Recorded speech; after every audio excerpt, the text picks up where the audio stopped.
Hey guys, Andy here, and before we dive right into the game, I wanted to give a special shout out to the creator of the game, Bonnie A, for sending over the artwork for me to use in the video. I am absolutely in love with their art, and it matches the game so well.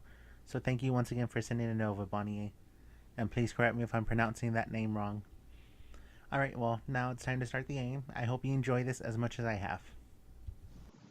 Hi guys, welcome to a game I found on itch.io called Forget Me Not. I toyed around with it a little bit just to make sure it was working. So let's get started.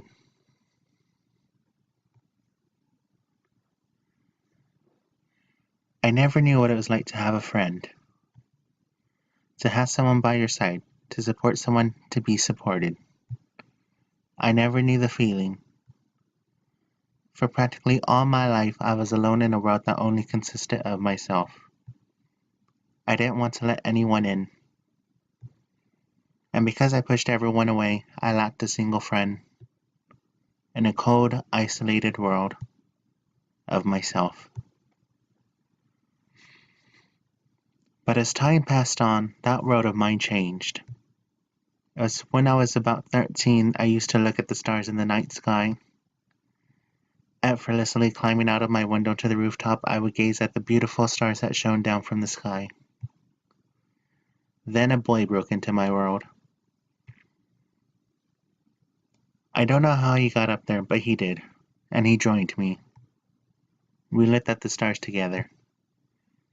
We didn't know each other, but we talked for some time. It was a surreal feeling. Sometimes I wonder if it really happened, or if it was just a figment of my imagination. Though he only visited me a couple of times, those times changed my life, believe it or not. I can't remember his name, nor can I remember his face. But there is one thing I could remember in the time I spent with him. I remember his smile and the way he laughed. It made me feel really warm to be treated so compassionately by a complete stranger. For the first time, I felt that I could really trust a person I didn't know. I felt like I could truly break out of my shell and open up to people. Suddenly, I started acting more social after talking to him. I broke out from the icy grip isolation had on my world, and I owe it all to that kid. Dun dun dun. Jesus, I need to stop thinking about this. Why is it when I think about this, it sounds so damn sappy? Gah.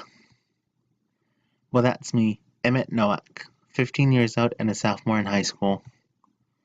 Sometimes I like to think I'm not so different than I used to be, but then again, I've definitely changed. High school makes you stop being so naive. You're not so easily impressed and don't expect very much out of the day or year. Now I think I'm just either bored or spiteful, maybe a little bit of both. My attitude's probably like this because I'm not a very popular person here, but I don't care about social status in a place for education. Though I will admit, it sometimes gets annoying. Dude, what's wrong with Emmett over there? He's really scary when he's depressed. See, I told you that guy's weird. Keep your voices down, man. I don't want him to start a school shooting or something. I thought he was more like in the closet or something. See my point? Well, it's pretty damn annoying. But for about 3 years, I managed to tune out most of it. Oh shit, he's looking at us. Don't stare at him. His eyes will pull you in. Hey man, this convo was all on you guys. I'm not getting shot at. Wow. Or sending them a friendly little death glare also does the trick. Though it doesn't always work with what we would call bullies. I have about a handful of admirable followers, but I try my best to avoid them. Let's just say that the school was never really fun for me. Especially for a physically inept person like me. Hey, me too. Fucking join the club. When I was younger, I take some excruciating beatings from some bigger guys. But a little bit after 7th grade, I started making some friends who took my side. Well, maybe just one friend, that is. Sorry guys, I'm late. Yes, indeed you are, Sky. Take a seat. Oh, I like her necklace. His necklace? Her necklace. Their necklace. Aw, sweet, you're not going to mark me off, Mr. Dubois. Ha ha ha. You're a funny student, Sky. Very funny. Yeah, but no, this is going on your record. Some students chuckle in the background, including me. Mostly because of Mr. Dubois' sarcasm, but Sky usually manages to make me laugh without trying. After I met that mysterious boy, I began the 7th grade school year, and that's when I met Sky. Sky was the only person who would really talk to me. She was persistent even though I wasn't exactly willing to talk to her. At first I found it annoying, but as time went by, we became good friends. She stood up for me and supported me all the way through. If not for Sky, well, I really don't know what my sanity shape would look like. I really owe her a lot. You can't let anything slip, can you? Not at all. Sky sighs and sits sluggishly in the empty seat in front of me. It feels like as soon as she enters the area, the gossiping kids immediately hush. I lift my head up to greet her while she makes growly noises. Wonderful morning, I assume. Yeah, a great one. Mom's car refused to start on us again. Then when it finally drove, she had the audacity to buy lottery tickets at Speed Station. I laughed slightly, giving her a cheeky smile and somehow empathizing with her situation. There have been some mornings where my mother is polishing her rifles, making me late to school in the process. Jesus Christ. There's not much I can say to continue the conversation, though, so I leave the thought alone and move on to something else that's been on my mind. We need our books today, right? I change the subject in a serious tone. Sky suddenly stops to ponder my question. Hmm, actually, aren't we starting our project soon? Crap, I forgot to do my homework over the weekend. I assume we'll need our textbooks.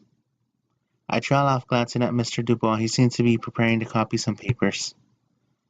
If I make a run for it, I could get my book quickly before class begins. Looking at Sky rummaging through her belongings, I see that Sky must have the same mindset as me with her homework. So I wonder, do I have the time? It's quite a daring decision to make, but I need to do it quickly. Do I get the book or stay in the classroom? Hmm. Hmm. Let's go get the book. I probably have enough time to spare. My locker isn't even that far away. If I'm lucky, Mr. Dubois will have trouble with the copy machine again. And with that, I turn to Sky. Be right back. Oh, and my homework is in my green folder if you want it, not like we're cheaters or anything. Sky's face begins to lighten up, but I turn away to dash to my locker. Thankfully, Mr. Dubois doesn't see me. The hallways are pretty quiet, and I like the change in scenery. It's nice to have some peace and quiet every once in a while. As I count the number of each locker, I find my own locker in a matter of seconds. But of course, I find myself with a surprise. Wow. I think they call this graffiti, though graffiti usually more artistic and expressive. You're a gay. Yes, yes I am. This doesn't deserve to be looked at fondly. That's so shitty, like, it's definitely someone's idea of a joke. More importantly, someone who doesn't like me very much. And if you're thinking, these aren't the bullies I was talking about earlier, this is by a less intelligent group of admirers. Thank goodness it wasn't permanent marker this time. I peel off the notebook paper and crumple it up. Sticking it inside my locker, I have to remind myself to throw it away later. I shuffle through some books in my locker and find my literature book.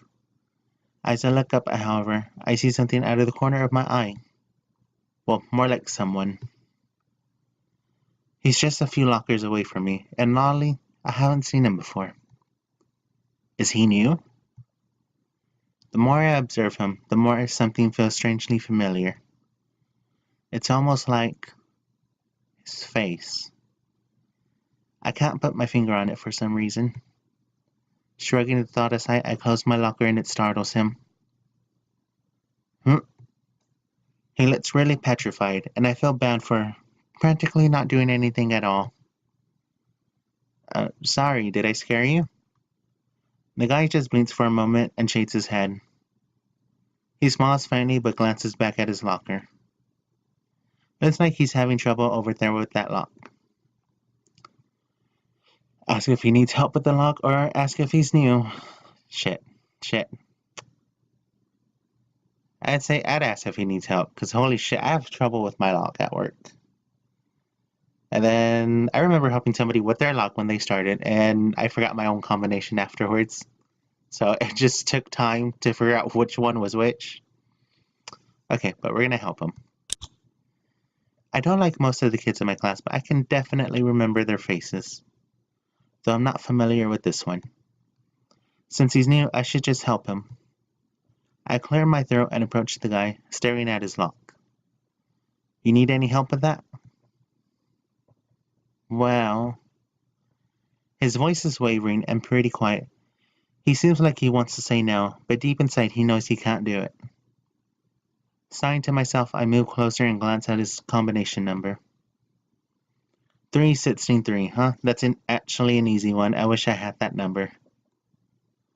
I snicker in my mind, but not in a passively evil way. I concentrate slightly and manage to open his lock on the first try. I look up and smirk at him, handing him his open lock. That saves you a good bit of time. He looks stupefied and almost confused. I smile at him, not in a genuine way, just one of my trademark sarcastic smiles. Anyway, no need to thank me. See you around. Turning to heel towards the direction of the room, I wave a hand in the air and walk with a quick tempo back to class. In the barren hallways, I hear him utter, "Thanks." I kinda wanted to turn around, but I didn't. I tiptoed back into the classroom later than I expected. I guess my predictions on timing can't always be correct, but for some reason I can't shake this feeling off. That surreal, blurred feeling of something distant. I suddenly snapped myself back into reality, noticing Mr. Dubois in the corner of my eye. Ah, finally got these papers together. Your printing days are vanquished, Inkjet 5000. Well, for this period at least. Good thing class hasn't started yet. I quickly head back to my seat to see Sky putting my homework in my folder. Nice timing. Yeah, you're right. Hey, what took you so long out there? Huh? Oh, I try to think of a way to explain the situation without making it sound strange. But as I open my mouth, that guy walks into the classroom. I automatically stare at him along with practically the rest of the class. As soon as I realize what I'm doing, I sit down in my seat and avert my gaze. When I met him in the hallway, he seemed like an anxious guy. I wouldn't want to make him any more nervous. Sky peers in the kid's direction, then looks back at me. A new kid. You met the new kid out there? Huh? Oh yeah. I just helped him open his locker. Aw, look at you, Emmett, being all nice. She smiles cheekily, then gazes back at the front of the room. Then I notice some of the darting conversations that take place between the chattering students. Oh my god, isn't he that basketball player? He's pretty cute. Looks like he's transferring to our class now. I heard that dude can play, like, better than Roger. Man, Roger's probably pissed. I sigh, wondering if helping that guy open his locker was such a sensible move. Apparently he was on the basketball team. I don't really have a problem with him personally, but it seems that all of the basketball jocks have a problem with me. Next thing you know, he'll be indoctrinated into the jock way of life and treating me like the rest of the gang does. And of course, he hasn't even been here long and he's already popular. Though I sigh and realize that I just opened his dumb locker, there's no reason to think so much into it. Just as long as he doesn't talk to me and annoy me, I'm fine. You can just take a seat over there, right next to those two in the back. Okay. I observe him as he walks towards my direction, but not too closely. Looks like he still seems nervous. Rather timid looking guy, too. Is he really that good in basketball? He quietly sits down in a seat behind me and Sky. Eyes all around the classroom pass him glances. The kid named Roger glares at him cruelly. Then Mr. Dubois clears his throat and starts class. Unlike some of my more boring classes, I really like his teaching style. He has a witty sense of humor and involves himself in the class to help us improve. And I kinda like literature, so I guess that's a given. Though I don't particularly enjoy writing, I do like books. Reading, stuff like that. Maybe editing is my forte? Hey, fucking same. Although I do like writing. And editing, I guess. I don't really edit that much. Well, I do. I edit a lot. Um, I drift off in thought, but I suddenly felt some sort of pressure behind me. It was the new kid.